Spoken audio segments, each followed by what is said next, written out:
Takulantilani pano pa Malawi Live Today. Lelo takubweretseraniso Bon Kalindo. Bon Kalindo, ukutishani lelo? The DC. Lero nding'alula movuta kwambiri, ndipo sindimumvera wina aliyense chisoni. Nding'alula mwachilungamo, kuyima komanso kusatira makamaka zimene zalankhulidwa ku public lecture ya kuzomba, limene Vitumbiko Mumba komanso mzake wa ku South Africa anali nayo. It is true, yes, we have leaders, we have politicians, amene amaoneka ngati ndi anzeru koma ali makape okhaokha, amene amatenga dziko kapena politics kukhala nambala 1 ndikulisiya dziko ndi anthu kukhala nambala 2. Kumalawi kuno ndikomvesa chisoni kwambiri that we have leaders, we have those that are manning political parties, koma mukayang'ana zochita zawo samayang'ana anthu kukhala pa nambala 1. And that is why dziko lathu la Malawi lili dziko losalira kwambiri in terms of development. Tinati tisatire zimene zanenedwa ku public lecture imene ijayo, muona kunena kuti Malawi akanakhala atapita patali in terms of infrastructure, road network, development everywhere, zipatala zathu, masukulu athu, koma kuno ku Malawi timaoneka ngati tikudya ndale. From January to December, we discuss politics. We don't discuss anything apart from politics. That is why even our people, especially the vulnerables, anthu akuvutika kwambiri muno Malawi chifukwa cha ma politicians. Ngati kuli munthu amene waononga dziko lino ndi ma politicians, mosogozedwanso mwinanso ndi anthu amene amaoneka ngati opemphera koma zili zisere kwete zenizeni, amaoneka ngati ndi amabungwe koma ali makapeni eni amene who cannot even advise the politicians, amene amaoneka kuti ndi anthu ophunzira kwambiri, academicians, koma ndi anthu amene akudiriza dziko linolo. So you must ignore Mumba uja at your own peril. You must ignore that person from South Africa at your own peril. But mfundo zimene zakambidwa ku public lecture imene ijaye, kwa ifeyo amene taisatira, kwa inu amene simunasatire, it is time to follow it. Vuto lakuno ku Malawi kutolo ena ayamba kuchita trash zimene zijazo chifukwa cha munthu yomwina chifukwa chodana naye, instead of looking at the issues zimene zachitidwa raised and as a country collectively sit down and start implementing. Zosatira zali kapena vuto lake ndilonena kuti nkhani zangati zimene zija mpeza kuti zimangonenedwa chonchija, but as a country we don't implement it. Ma politicians akuno ku Malawi ndi anthu ombesa chisoni. You don't have time together and discuss matters affecting the country, affecting the poor people. Ndi chifukwa chake ku Malawi kunoko up to date kuti magesi akafike kumizi kuma rural areas, ndiye kuti kumene koko kuli waboma amene yakulamula dziko liwa MCP. Muntu sungapeze magesi if you are not connected to a certain political party, a certain politician. That is why today, because we eat politics, we don't discuss development. That is why today, mazi madera ambiri up to now anthu akumwa mazi limozi ndi agalu, limozi ndi ng'ombe, limozi ndi mbuzi. That is why even after 60 years, mupeza kuti ana athu asukulu akadakaphunzira be pansi pa ntengo atakhalira miyala, and yet my politicians, they are filthy rich. They don't discuss anything.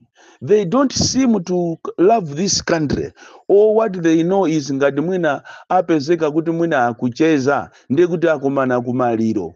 kumaliro konse ndikumapasana moni ndi cholinga kuti anthu owavotera azoona ngati amacheza limodzi, koma ali afiti eni amene who cannot call each other kunena kuti ife a MCP, a DPP, a Ford, a UDF, a PP tiyeni tikumane tichite discuss issues that would take Malawi far. That is why anzathu ambiri maiko ozungulira ndi otukuka kwambiri, even pa Tanzania, even pa Zambia, even pa Mozambique, anthu awo ndi otukuka muchina chilichonse, koma ife ku Malawi chimene timadziwa ngati kuli chitukuko ndi chokuba. Mbasitu kuba ndikuzilemeresa weka. That is why muone nkhondo zonsezi zikuchitika muno Malawi zokhuzana andale akumenyana ndalama. Even olo mukapita kuzipani muona kunena kuti kuzipaniko aliyense sepano padakali panopa pamene anthu akuyandikira kuzisankho za ma primary aliyense akutenga anthu ache kukang'anirana ndalama instead of making the playing field to be conducive. Kunena kuti ife ndife a DPP tiyeni tiyalole anthu achite compete, the best candidate akuyenera kuti akasankhidwe. Ife ndife a UDF tiyeni tiyasiye anthu akachite compete kuma primaries, koma lero ukamamva akumanena kuti iyayi madera ena sitipangisako ma primary chifukwa kumene koko ife timasatira zimene akunena awoleki, akunena amabungu osiyana ngati a World Vision, kuli ma MP athu achikazi. What if MP yo anthu sakumufuna? And inuyo a DPP mukuyeneraso musamale kuopsa izi mukayamba izi zomafuna kumachita favor certain candidates ndikumasiya ena kumbali ndikumachita sideline. Ndinakuuzani akandikukuuzani soni kachitatu, you are the most favored party. Anthu akukukondani, you've got the numbers, koma nokha muipulumusa nokha game kuzikonda. Misonkhano imene mukupangisa ku Eastern Region, misonkhano imene mukupangisa ku Southern Region, misonkhano imene mukupangisa ku Central komanso ku Northern Region, mukuyenera kuti mukhale osamala kwambiri zipani zonse zosusa khandi PP, Ford, UDF, DPP, to bring about peace, to bring about values of democracy. Mukuyenera kupereka mpata, koma vuto la ifeyo kuno ku Malawi timadya ndale zonsezi mukaziyang'ana gwero lache ndi ndalama.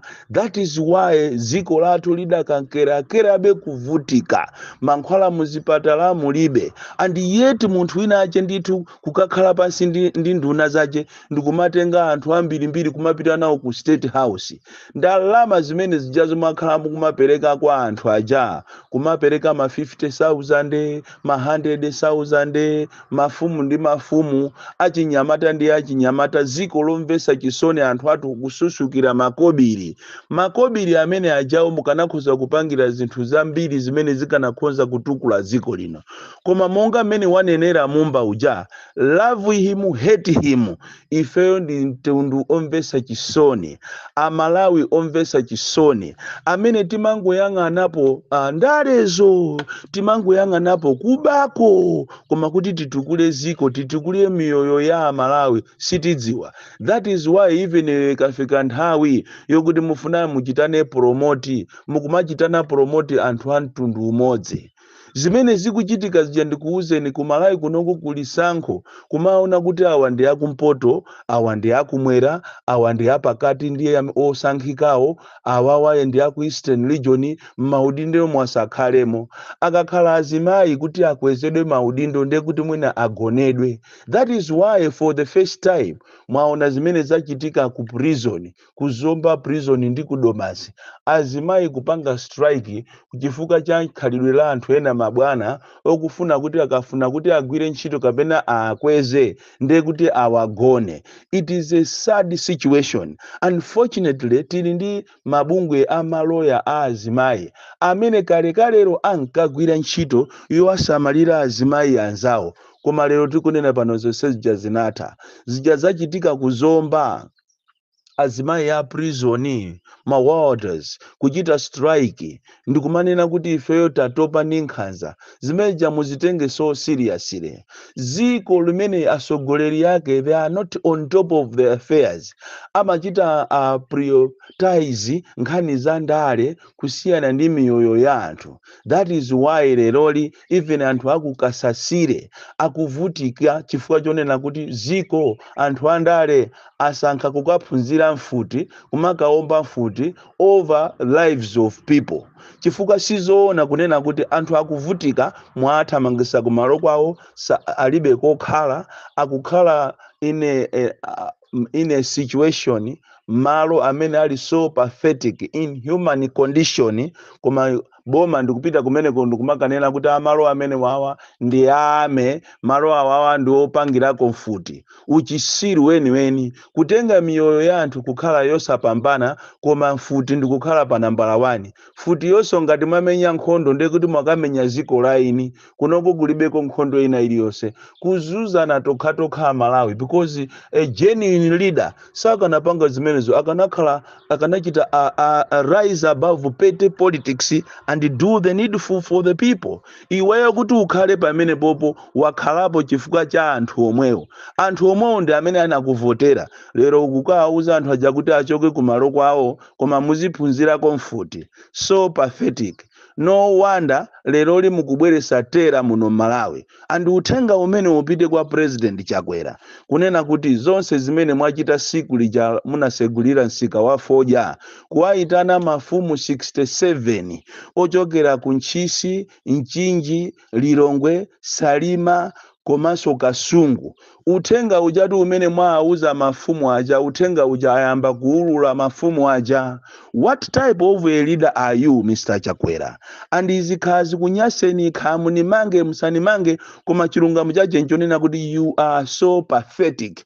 Because iniyo ngati msogoleri simungaitane mafumu 67 ndikumauza kuti aliyense amene ati abwere mu dera lanu kuzapangisa nsonkhano wa opposition tengani anyamata muamenye ndipo molomuta apa ife tikutetezani ndikupereka mamene pajapo ma 350,000 kwa mafumu 67 limodzi ndi nduna yanu ya mphamvu kwambiri imene ndege yache yauluka kwambiri siku lokugwalo izaphwasamuka umomvesa chisoni.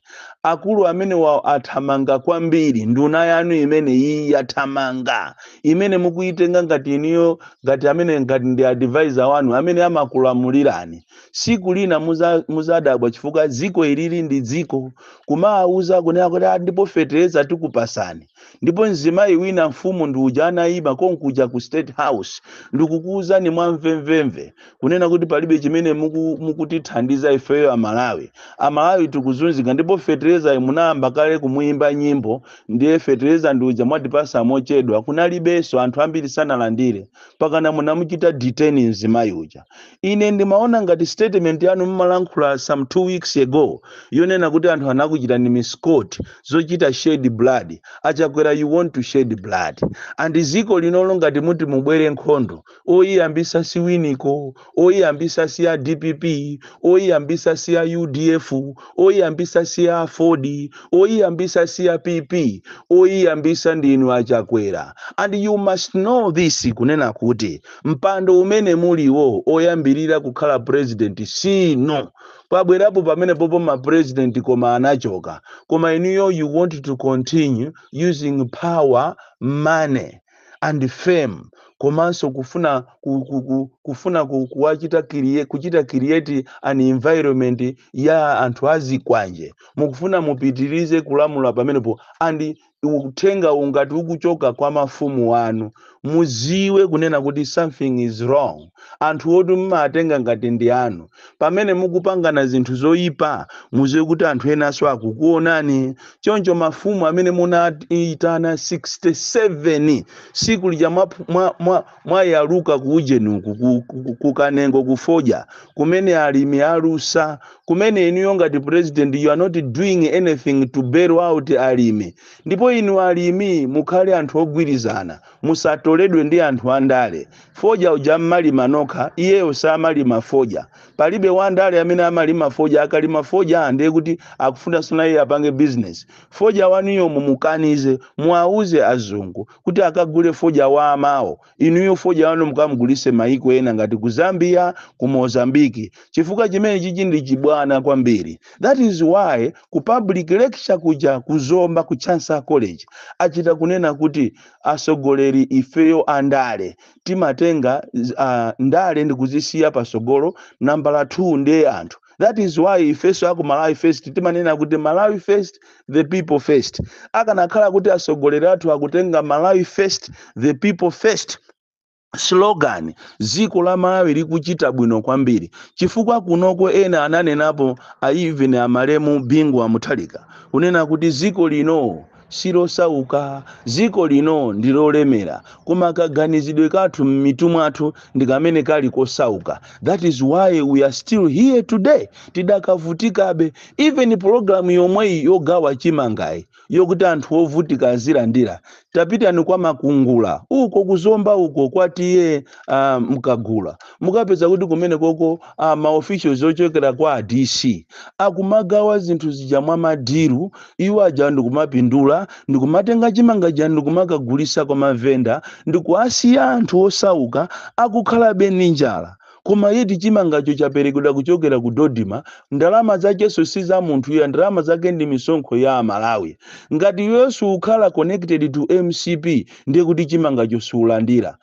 MCP afika pomatenga zinthu zija ndikumagawana okhaokha ndikumalembana okhaokha. Tiliso ndi mafumu ena ajera mudera linolo, ziko linolo, mafumu ajera amene amati akalandira zinthu zija akumalemba achibale awo okhaokha. We don't love each other. So I want to commend Engineer Mumba for a very brilliant, inspiring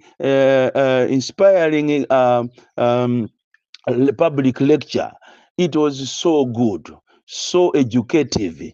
Imene inapangisa anthu ambirimbiri kukhala so groomed ndikumaona kunena kuti oh yes munthu akulankhula. And izizi muzitenge so seriously, muzitenge so seriously as a country. And ineni madandaula kwambiri ziko linolo limatenga anthu akumpoto ngati si anthu.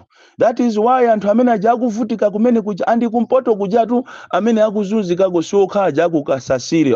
Nkhani imene yetu siti itatu nsangatu kumene kuja kukuzunzika anthu ambirimbiri. Kumene kujako kuli anthu ochokera even kumaiko ena ku Tanzania akumabwera kumadula mitengo yathu kunoko. Kumadula mitengo yathu koma ife kuti tipite ku Tanzania sitingadule mitengo. Ma politicians ndi amene akuononga ma plantations ambiri kumene kujako, ma forest ambiri kumene kujako ndi ma politicians. Ndipo maina awo trinawo. It is so disheartening kunena kuti at where we are now talolera kuti Amalawi azizunzika koma ifeyo titenge ndale tizisiye pasogolo. Titenge ndale zikhale ngati zakudya zathu. Titenge ndale zikhale ngati chinthu cha siku ndi siku. Kusiya kudandaula kamena kuvutika kwa Amalawi. Amalawi akuzunzika koopsa muno Malawi. So we want to thank you, the DC desk, to thank the organizers, the speakers, amene anapangisa public lecture dzulo ku Chancellor College. Ziko litakhala kuti ndila serious. Likufunika anthu ngati amene aja amene ali ni masomphenya aziko, masomphenya oli chitira bero ziko li mavuto osiyana kusiyana ndi kumatenga anthu asogoleri amene ali ndi ziwanda m'mitima mwawo, amene akamakhala akungoganiza zokupha anthu. Lero ndi apa mwanena kuti a DPP asazapangise misonkhano yoyimayima mu mzinda wa Lilongwe. Zonse zija ndi plani yani yofuna kuchingira. Kodi kupanda inuyo anzanu kukupasani mpata nthawi imene jakumapanga mademo, kumapanga mauje misonkhano yanu, lero muli kuti? Kodi kupanda Chilima iwe uli kuti? Kupanda Sidiki Mia uli kuti? Lero mukuzuza anthu kukasasire uko machire ali ambirimbiri mwayiwalira kuti kuli chire lina limene munalephera kuliyenda. Kumanena kuti kumene koko ndikoopsa.